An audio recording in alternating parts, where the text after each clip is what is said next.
स्वाति की दुख भरी कहानी जिसमें जादू का तड़का। स्वाति अपने दोनों बच्चे, हस्बैंड और सास ससुर के साथ गरीबी में किस तरह से झेल रही है।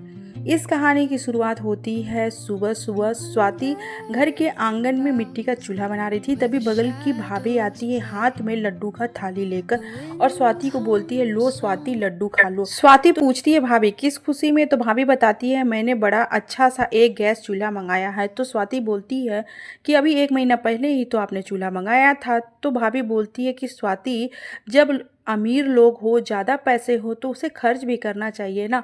तो मैं एक एक महीने में अपना चूल्हा बदलते रहती हूँ। भाई मैंने मिट्टी का चूल्हा थोड़े ना बना रखा है, ये लो मिठाई खाओ। स्वाति बोलती है कि भाभी रुकिए, चाय पी लीजिए। तो भाभी बोलती है कि नहीं स्वाति, मैं मिट्टी के चूल्हे की स्मेल आती हुई चाय नहीं पीऊँगी। और वैसे भी अभी तुमने चूल्हा बनाया है तो चूल्हा पे चाय बनाने में बहुत ज़्यादा टाइम लग जाएगा और मेरे पास इतना ज़्यादा टाइम नहीं है। ये लड्डू खाओ और अपना मुंह मीठा करो, क्योंकि भाई मेरे घर में तो पैसों की कमी नहीं है। तभी अंदर से पापा जी आवाज़ लगाते हैं कि बहू चाय बन गया तो ले आओ। स्वाति बोलती है, जी पापा जी अभी मैं चाय बना के लाती हूँ। तभी मम्मी जी आकर बोलती है, क्या बात है स्वाति, आज चाय बनाने में इतना लेट क्यों हो रहा? कब से पापा जी मुंह धोकर बैठे हैं लेकिन तुम्हारा अभी तक चाय नहीं आया। तो स्वाति बोलती है कि मम्मी चूल्हा गीला था, उसको जलाने में टाइम लग गया, थोड़ा सा इंतज़ार कीजिए, चूल्हा पे चाय बनाने में तो टाइम लगेगा ही, गैस चूल्हा तो नहीं है कि मैं फट से बना कर ले आऊँ। तो मम्मी जी बोलती है, हाँ स्वाति तुम सही कह रही हो। फिर उसी तरह धूप में बैठकर आंगन में स्वाति दोपहर का लंच बनाती है।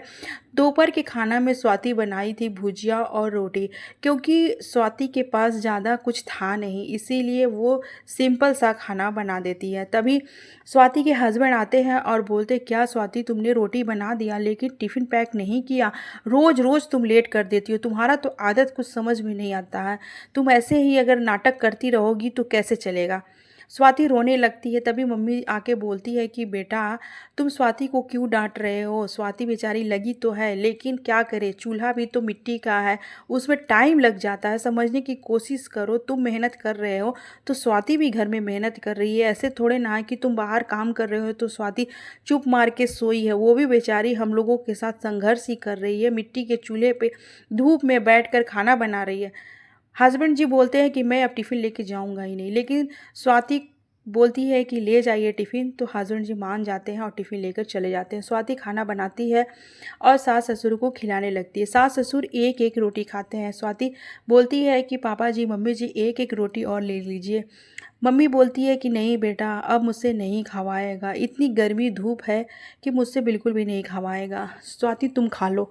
स्वाति बोलती है कि मम्मी जी रुक जाइए, सानू और बेबी अभी आते ही होंगे, दोनों बच्चों के साथ खा लूँगी। तभी दोनों बच्चे आ जाते हैं। सानू पूछता है कि मम्मी आज खाने में क्या बनाई हो? तो मम्मी बोलती है कि भुजिया और रोटी। सानू बोलता है, मम्मी मैं भुजिया रोटी नहीं खाऊंगा, रोज रोज तुम एक ही खाना बनाती हो भुजिया रोटी। तो बेबी बोलती है कि मम्मी मैं भी नहीं खाऊंगी भुजिया रोटी, तुम रोज रोज चावल दाल और रोटी भुजिया बनाती हो, मटर पनीर वगैरह क्यों नहीं बनाती? बच्चों के मुंह से ये बातें सुनकर दादी का दिल टूट जाता है, दादी उदास हो जाती है। तभी सानू आंखों में आंसू लेकर बोलता है, मम्मी कम से कम पूड़ी और हलवा ही बना दो। तो दादी बोलती है, स्वाति सबसे पहला काम करो, जाओ आंगन में चूल्हा जलाओ और 4 कचौड़ी और थोड़ा सा हलवा बना दो, सानू का बहुत मन है खाने का। स्वाति बोलती है, ठीक है मम्मी जी मैं अभी जा कर के बना देती हूँ। बच्चों तुम लोग हाथ मुंह धो कर के तैयार हो जाओ, मैं अभी तुम्हारे पसंद का हलवा और पूड़ी बनाकर लाती हूँ। सानू और बेबी दोनों खुश हो जाते हैं और हाथ मुंह धोकर रेडी हो जाते हैं। स्वाति आटा लगाती है और चूल्हा जलाती।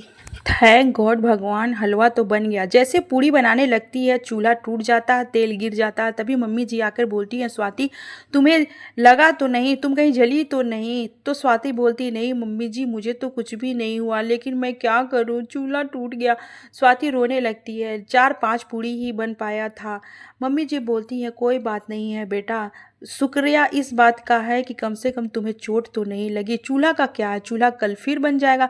स्वाति बोलती है ठीक है मम्मी जी, मैं अभी जितना बना है बच्चों को दे देती हूँ खाने के लिए और चली जाती हूँ जंगल। मिट्टी लाऊंगी, लकड़ी लाऊंगी, तभी तो चूल्हा बनाऊंगी और फिर रात में खाना बनाना होगा। मम्मी जी बोलती है हाँ बेटा, सबसे पहला काम करो, जो 4-5 पूड़ी बना है वो पूड़ी और हलवा ले लो और जाके दोनों बच्चों को दे दो, बच्चे खा लेंगे। स्कूल से आए हैं, अभी तक उन्होंने कुछ खाया नहीं है। स्वाति बोलती है ठीक है मम्मी जी। प्लेट में हलवा और पूड़ी लेकर स्वाति जाने लगती है बच्चों को देने। तभी बगल वाली भाभी के घर के सामने एक बूढ़ी सी औरत खाना मांगती है, तो भाभी उसे धक्का देकर गिरा देती है। बूढ़ी औरत को चोट लग जाता है और खून बहने लगता है। स्वाति ये सारी चीज़ें देख रही थी। स्वाति जाती है, बूढ़ी अम्मा का हाथ पकड़ कर अपने घर लाने को बोलती बोलती अम्मा चलो मेरे घर, मैं तुम्हारे घाव में दवा लगा दूंगी, खून बह रहा है। भाभी बोलती है क्या स्वाति तुम फालतू काम करने लगी, जाओ अपना काम करो, ये बूढ़ी अम्मा को छोड़ो। स्वाति बोलती है नहीं भाभी, ये बेचारी बेबस है, लाचार है, चलो अम्मा मेरे घर। स्वाति वो बूढ़ी अम्मा को लेकर अपने घर आ जाती है तो सानू और बेबी अपना खाना बूढ़ी अम्मा को दे देते हैं और स्वाति बूढ़ी अम्मा के घाव पे दवा लगा देती है। अम्मा भूखी थी, फटाफट खाने लगती है हलवा पूड़ी। जब खा के जाने लगती है तो अपने झोले में से मिट्टी निकाल कर स्वाति को देती है और बोलती है बेटा तुमने मेरी मदद किया, इसके बदले में मुझे देने के लिए कुछ नहीं है, ये थोड़ी सी मिट्टी है। जब तुम चूल्हा बनाना तो इस मिट्टी से ही बनाना, तुम्हें कभी भी किसी चीज़ की ज़रूरत नहीं पड़ेगी और तुम्हारा चूल्हा कभी टूटेगा नहीं। स्वाति जाती है, फट से चूल्हा बनाती है। जैसे चूल्हा बनाकर हटती है, चूल्हा जब सूखता है तो सोने की तरह चमकने लगता है।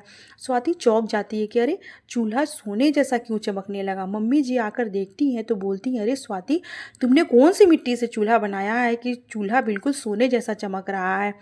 स्वाति बोलती हाँ मम्मी जी, वही तो मैं भी सोच रही हूँ। मम्मी जी बोलती है कोई बात नहीं है बेटा, आप चूल्हा जलाओ और फट से खाना बनाना स्टार्ट करो।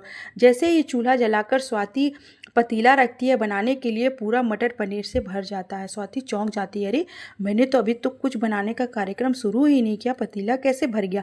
स्वाति बोलती है मम्मी जी ये देखिए जादू हो रहा, चमत्कार हो रहा, मैं अभी बर्तन रखी थी और पनीर से भर गया। मम्मी जी बोलती है अरे हाँ ये कुछ समझ में नहीं आया। स्वाति सोचती है कि मैं अब दूसरा बर्तन रख कर देखती हूँ और फिर बोलती हूँ। तो स्वाति चूल्हे पे दूसरा बर्तन रखती है और बोलती है इसमें फटाफट शाही टुकड़ा भर जाए। तुरंत स्वाति के बोलते ही उस बर्तन में शाही टुकड़ा भर जाता है। पापा जी आते हैं और बोलते हैं मेरे लिए मालपुआ और थोड़ी स्पेशल मिठाई बन जाए।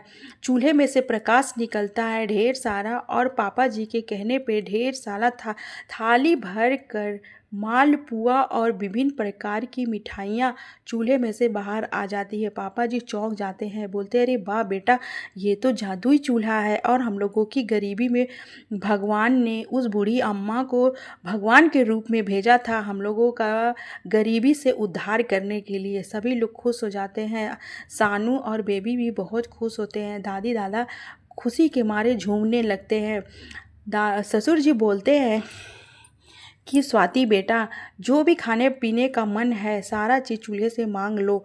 स्वाति बोलती है जी पापा जी। स्वाति चूल्हा को घर के अंदर लाती है और बोलती है हे जादुई चूल्हे मेरे घर में पूरा अनाज भर दो ताकि कभी अनाज की ज़रूरत ही ना पड़े। चूल्हा बोलता है तथा अस्तु। इस तरह बोलने से पूरा का पूरा घर अनाज से भर जाता है और चूल्हे में से आवाज़ आती है स्वाति तुम्हारा घर कभी भी अनाज से खाली नहीं होगा, हमेशा तुम्हारे घर में अनाज भरा रहेगा। स्वाति थोड़ा सा दिमाग लगाती है और मम्मी जी पापा जी के साथ मिलकर बोलती है कि मैं अब चूल्हे से कई तरह का व्यंजन बनवाऊंगी और फिर मैं उसे बेचूंगी, जो पैसे आएंगे फिर हम लोगों के घर काम में यूज होगा।